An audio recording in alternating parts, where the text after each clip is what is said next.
Histoire du soir, bonsoir et bienvenue dans ce jour 14 du calendrier de l'Avent vidéo. Je suis dégoûtée, je recommence la vidéo parce que je me suis rendu compte que, je sais pas, j'ai dû changer les réglages, j'étais complètement floue. Donc bon, c'est pas grave, je vais la refaire. Bon, j'ai changé un petit peu le setup, lumière, donc j'espère que je suis pas trop cramée. J'ai vu que j'étais un peu sombre, ça me dérangeait. J'ai rajouté un spot de lumière et ça doit être à peu près correct. Ce soir, on est avec une contributrice anonyme qui nous raconte une histoire d'amour. Oui, ça faisait longtemps, voilà, encore une. Elle nous l'a écrite et comme elle l'a très bien écrite, je ne vais pas la re-raconter, je vais la lire tout simplement. On est parti. Cette histoire se passe un 22 novembre 2013. Je travaillais à l'époque au Lilas. Fin de journée, je me rendais à Gare de Lyon. J'allais prendre le train pour passer le week-end chez mes parents, quand ma meilleure pote m'appela, me demandant si je ne voulais pas rester sur Paris ce week-end. Pas très emballée, je lui dis que non. Je voulais rentrer chez moi, puis je n'avais aucune affaire avec moi. Si on devait sortir. Elle insista, m'expliquant qu'en fait elle devait se rendre au resto avec son crush du moment, et qu'il viendrait avec un pote à lui, donc que ce serait bien que je vienne. On va passer un bon moment. Insinuation, viens donc tenir la chandelle avec l'autre personne et accessoirement boire un coup avec nous. Étant très sympathique, j'ai accepté, sans grande motivation je dois l'avouer. Je voulais vraiment rentrer chez moi de base. Je fis donc demi-tour et me rendais chez mon ami pour que l'on se prépare. Un peu avant 20h, nous arrivâmes au restaurant où nous devions retrouver le crush de mon ami et son pote à lui. L'ami n'était pas encore arrivé, mais comme il n'était pas très loin, nous nous sommes installés et on commençait à discuter tous les trois. L'ambiance étant plutôt appréciée, je commençais à arrêter de regretter d'être venu. 15 minutes après notre arrivée, le crush de mon ami nous informa que son pote arrivait. Je donnais, comme ma pote, dos à la porte. Nous ne l'avions donc pas vu arriver. Quand il s'approche, il nous salue, tout en bousculant ma chaise, me touchant légèrement. Je me suis donc retournée pour lui dire bonsoir.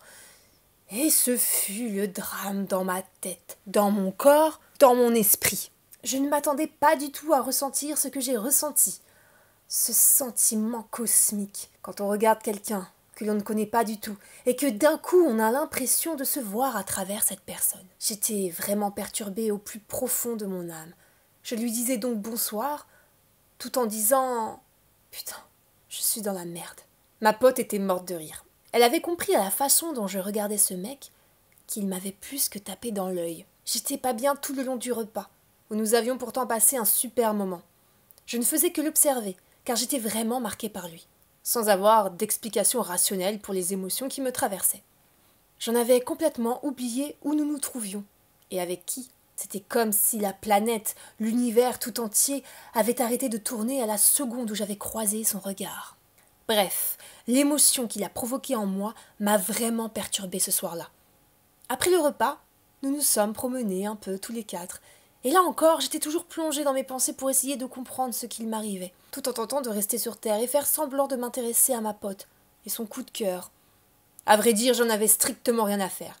J'avais un plan déjà bien ficelé dans ma tête, découvrir qui était cet humain qui m'avait perturbée en un regard.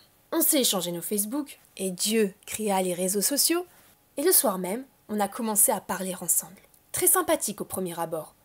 Il s'est avéré être une personne très charmante, avec qui on rigole beaucoup. Je me suis également rendu compte qu'on était tous les deux un peu, très, dans la lune, bien qu'il avait l'air d'être plus perché que moi. Il avait également ce côté un peu mystérieux et dans sa bulle, en mode je me dévoile sans pour autant trop en dire. Bref, le mal était déjà fait. Il me plaisait vraiment beaucoup. Ce n'était pas forcément une attirance physique qui m'a percutée dès le départ. J'ai senti que lui et moi on était très connectés. Je n'avais jamais ressenti ça auparavant. Je me sentais quelque part un peu coupable de tout cela. J'avais quelqu'un dans ma vie. C'était très compliqué entre nous deux. On s'est d'ailleurs séparés peu de temps après cette soirée au resto. Fraîchement célibataire, et n'ayant toujours pas oublié ce mec très charmant, qui m'avait hypnotisé en un repas, je décidai de me le taper. À mon grand bonheur, il a accepté qu'on se voie. Nous nous sommes donc revus une dizaine de jours après. Sur un week-end, nous avons passé la journée. Ce fut magique. On a beaucoup papoté, et plus on discutait, plus j'étais conquise. On a passé une bonne journée, à discuter de tout et de rien, apprendre à se connaître, à coucher ensemble. MDR. Je suis rentrée chez moi dans la soirée, totalement hypnotisée par ce mec. On s'est revus peu de temps après, On a passé la nuit ensemble cette fois-ci. Et là, c'était définitif. J'étais raide dingue de lui. Ce n'était pas l'aspect charnel, physique qui a fait que j'étais raide. Certes, c'était un bon coup, mais c'était surtout l'état ultra magique dans lequel un simple baiser, une simple caresse, un mot de sa part me mettait, qui ont fait que j'étais piquée. C'est à mes yeux une belle âme qui a su piquer la mienne. À tout jamais. Quelle belle histoire. Alors, je ne connais pas la suite. Je ne sais pas si vous êtes restés ensemble ou si vous vous êtes séparés. Ces histoires-là qui commencent comme ça, dans un tourbillon de sentiments, ont très souvent une fin assez brutale. Comme si on savait inconsciemment que cet état comme ça, cet état second, cet état dans lequel on est prêt à remuer ciel et terre pour l'autre, ne va pas durer.